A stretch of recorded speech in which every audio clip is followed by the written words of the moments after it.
great creative community work.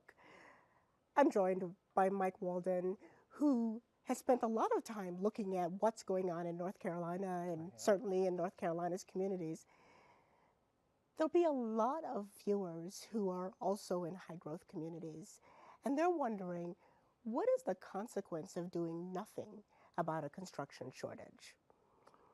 Well, it means we don't get things constructed and we see housing prices go up. I mean, we've seen that in metropolitan areas a lot, especially in our state, Raleigh and Charlotte, and it's because people are moving to the cities and people want to be in those city central areas, and you only got so much land where you can accommodate people, and that's going to send housing prices up unless you augment supply. So adding more supply of housing is really the solution to high housing prices.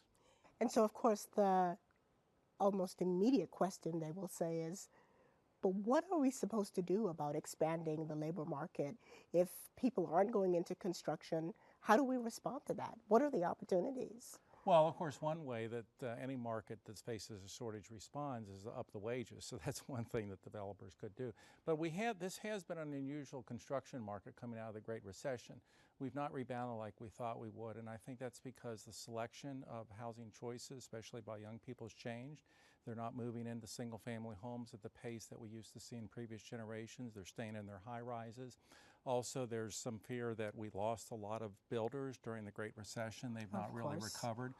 So anything we can do to, certainly in education, augment the supply of builders through education, through financing mechanisms, so there are more builders, especially small builders out there, that would be helpful. I do think most economists think that eventually, when those millennials especially settle down, pay off the student debt, marry or couple up, and have children especially, they'll probably want a single family home. So that I do think is in our future. There'll be more demand and therefore there'll be more supply. Right. Mike, I want to stay on the issue of education for a moment because you have given an awful lot of thought to how important education and skills training will be to the future of North Carolina and its communities. Say a little bit about your research there. Well, most economists think that we're in one of those phases now in our history where there's going to be what economists call a lot of labor market disruption, primarily because of technology. Technology is becoming more and more capable to do more and more things that humans can do. For example, there's now an automated robot bricklayer. Think of that. And paralegals are becoming a thing of the past because a lawyer, all he or she has to do is push a button on the computer. They'll get all that research done overnight. So we do think that in the future there's going to be a lot of people that will need to be retrained, and that's where education comes in. We've got to have our community colleges, we've got to have our four-year colleges ready to help accommodate that wave. I think in the future we're going to see more 30, 40, and 50-year-olds back in school. They have to have affordable options and they have to have efficient options. They got to get in and get out because they have families to support. So let's back up for a second. You talked a little bit about the exodus of builders and people who worked in constructions during the recession when there was very little construction going on. But I think what I hear you saying is for those people who want to return, the skills necessary to get back into the trade may well be different given how much automation there is. It's very interesting you bring this up because McKinsey, which is a big economics and management consulting firm, probably one of the biggest in the world, they did an analysis a couple of years ago of the construction industry and decided that it has been the least productive of all the major industries. They've really not changed how they build things. I think there is a great opportunity for young people coming out of college, males, females. They see an opportunity there for construction, perhaps doing it in a different way, getting a competitive edge, being able to produce more with less, and therefore help the market and help themselves. So you made mention of males and females, and of course construction has for a long time been a male-dominated industry. One of the ways construction companies are trying to meet their labor demand is by trying to recruit more women into the field. What are your thoughts about that? I think that's great. I think that probably one of the reasons why we've not seen that more in construction is I think there's still this latent viewpoint among many that, well, there are men's jobs and there are women's jobs. And of course that has changed dramatically for the good. We have now more women in a lot of professions than we have men, but I think construction, because it is physically it's a physical type job, many people think, well, women can't do that. Well, they can. And especially if construction changes and you marry those workers with technology to do some of the real hard work, I think there are opportunities for women in construction, but I'm particularly excited about women coming in potentially as entrepreneurs and looking at how to do the construction in a different way. Very, very interesting. If you were giving some advice to a community, to an educational institution, about how to change those latent stereotypes about what is male work and what is female work, what kind of advice would you offer? Well, I think the advice that I offer is to certainly remove barriers if there are any. Try, if you can, to educate those doubters and say, look, pretty much any person can do anything.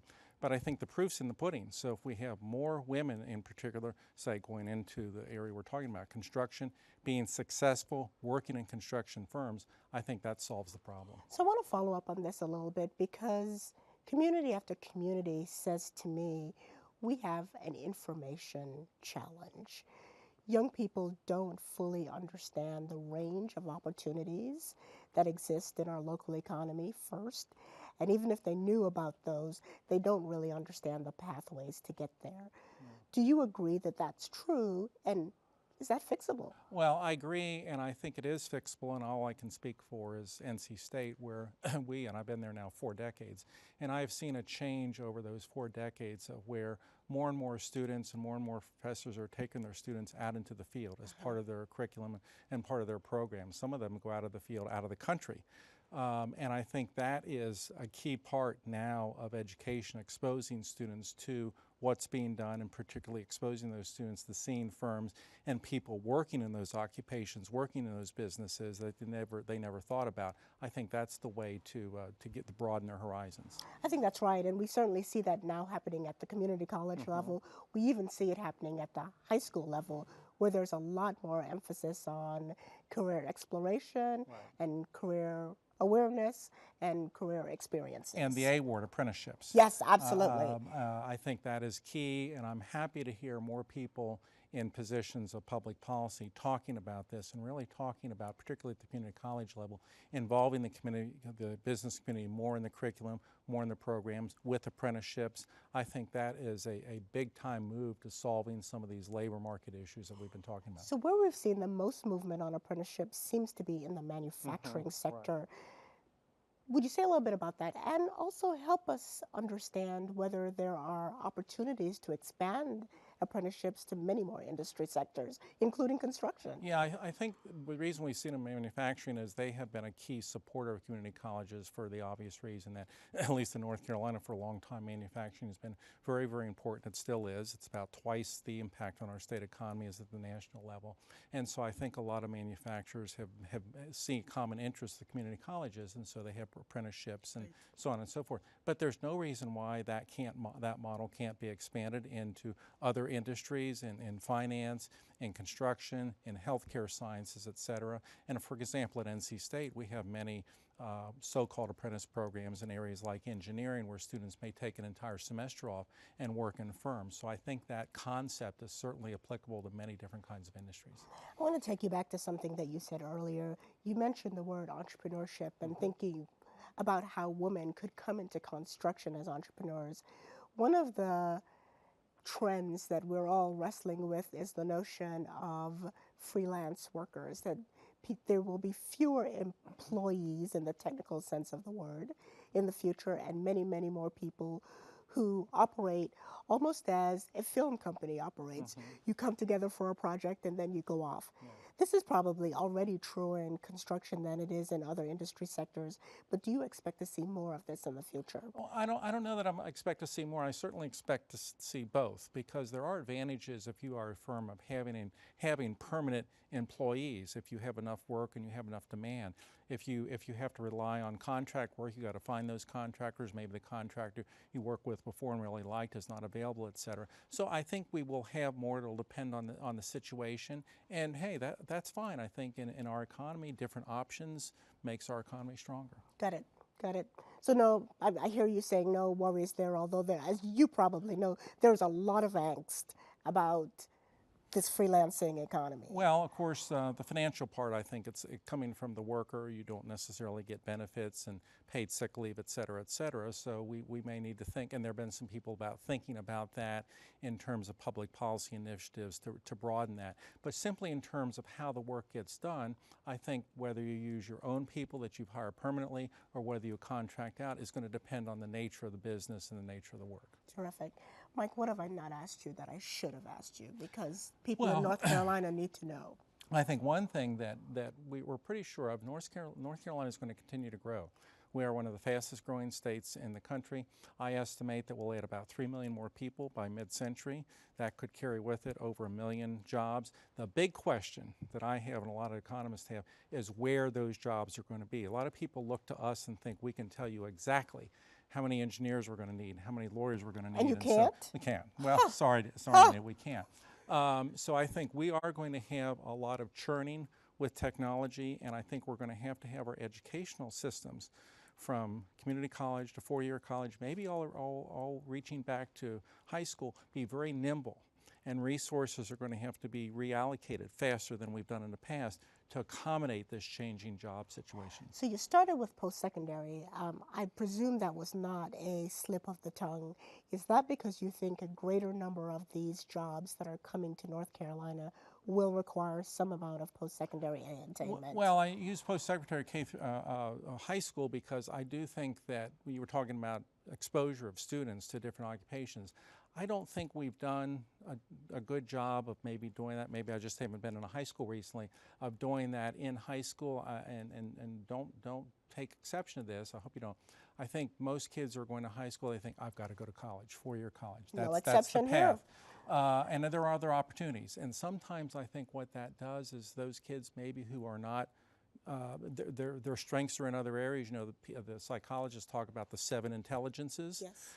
There are lots of different kinds of intelligences. I don't think we try to accommodate all of those in our educational program. My wife, for example, is an artist in her retirement, and so she would be looking for different kinds of courses than, for example, I would. So I think we want to perhaps up our game in the high schools with exposure of students to different fields, as well as perhaps in coursework, vocational coursework. Meaning what most people think of as career and technical education in high schools in North Carolina. Carolina. I think we've gotten away from that as a nation, and we're hearing about shortages in some key areas, especially in the trades where there's a lot of retirements. My generation of baby boomers, we're losing the plumbers and the electricians and the HVAC people. They need to be replaced. Those are great careers. Last time I had a plumber come in my house, I had to pull out the credit card. That's right. So I think we need a reinvigoration of the awareness that those are great paying jobs. They are jobs where people are needed to be in them. And those are great jobs that our community colleges and maybe our high schools can help accommodate students going Absolutely. And one of the things we've seen in North Carolina recently is more of an effort to offer post-secondary credentials to students even while they are in high school, which is such an exciting innovation. I think credentialing will probably increase because of, again, if we do see rapid changes in the job market, and again, someone's there 35 years old, has a family, children to support, their occupation's gone, they're going to have to get retrained in something very quickly. So I think credentialing certificates, I think we'll see more of those. And again, I think we need to be ready at the community college as well as four-year college and university level for that. So a lot of just-in-time upskilling, we expect to see that. When people talk about lifelong learning, they really mean it's going to be a reality going forward. But I want to ask you a sort of heady question. Forever, degrees have been the proxy for competencies. Do you think that will change in the economy ahead? I do. And one of the sad things that you see in the statistics is that the last I looked, 40% of college graduates at their first job, they're working in a job that didn't need a college degree. There's some evidence that a lot of employers just want a college graduate because that tells them something about their traits.